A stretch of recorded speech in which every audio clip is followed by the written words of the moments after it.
สบายดีเนาะยินดีต้อนรับเข้าสู่ช่องบ่าวสีญาตะปื้อเนาะมื้อนี้เฮาอยู่ตาดแซ่พระเนาะ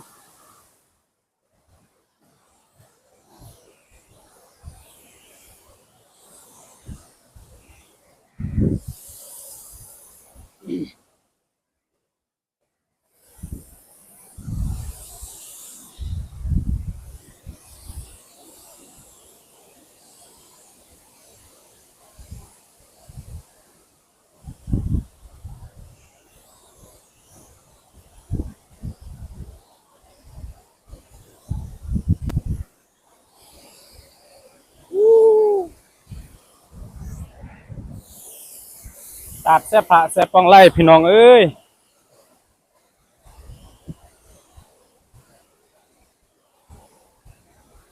สบายดีเด้อ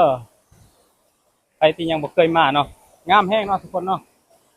ตาดแซ่พระแซ่ปองไล่นี่งามเนาะ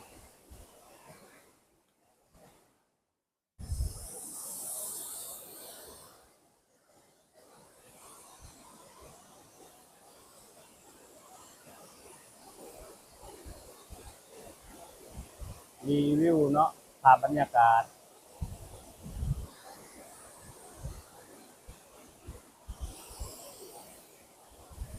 มื้อนี้บ่มีคน